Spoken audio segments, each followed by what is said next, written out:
there's so much information out there on the web, and there's so much, today there's so much news information out there, but much like the goal with Google overall and trying to help people find information and what they're looking for, that's really what we're trying to do with Google News is sort of put together sort of as many different sources as possible, but make it in sort of an easily organized way.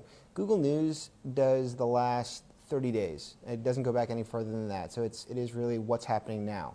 And I think Google News always was able to give you news from anywhere, sort of more of a global perspective, any place, in that we have Google News Mobile, so you can sort of do it in various different devices. And the nice thing about Google News Archives is it's getting to the point of being able to offer stories from any point in time. So you can see here, I've done a search for Steve Jobs, and then it pulls up dates where there are past stories on Steve Jobs here. Another nice feature about this is you can click on here, you can see a timeline view of all the different stories. So you can see sort of the cluster of different stories about Apple, and then obviously there's a lot more information, starting in the 70s as they launched, and then especially in the 80s, and then sort of died down, and then sort of the comeback. And you can sort of track it that way and dig in. So if I want to see the stories from this time period, I can drill down a little bit further and again find all these articles going back.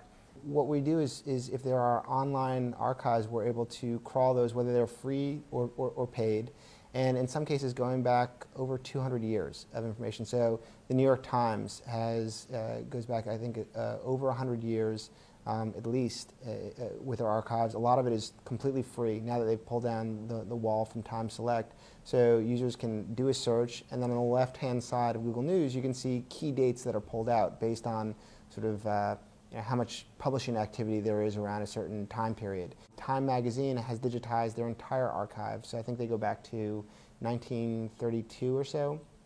So this is live in English right now, and we're again working with more and more publishers to bring this content, to digitize it and to bring it online. Just because I think it's a great feature for users to be able to understand a given story, iconic events. I mean, you can go back and read these from the reports as it happened, and so it's not necessarily sort of it's a very different perspective to read it instead of in a history book, but actually the actual accounts on the day that a given event happened from hundreds of different sources. We can work with a number of different business models. There are certain publishers who will have either a subscription or registration required, and we can't crawl that if our crawlers get a paywall or a subscription wallet. I mean, a crawler won't know what to do when it gets that.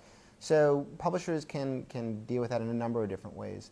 One thing they can do is just let our crawlers come in, so it allows our crawlers to come, but then when a user comes, they still get their paywall. So we can, they'll allow our crawlers in, but not necessarily the users. Something else that they can do, which the Wall Street Journal and Financial Times have done, is something called First Click Free, where not only does it allow our crawlers to come in, when a user comes, they click on a given article, they're able to get access to it for free.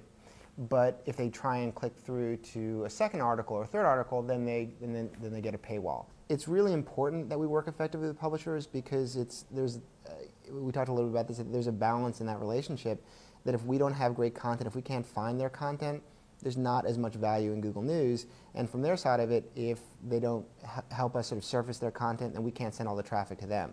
I guess there are, I don't know about 3, but there are certainly 2 tips, I would say. One is create a new sitemap. Sitemap is sort of a pretty well-recognized standard that are used by all the different search engines. So Yahoo, Microsoft, and Google all sort of recognize the general sitemap framework.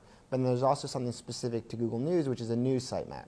And it won't change your rankings. It won't it's not really sort of a feed that you send us, but it ensures that when we do crawl your site, that we're able to find the information. Maybe you've done a redesign, you have a new URL, you've added a new section. It makes sure that we can find that when it's time for us to go and crawl your site.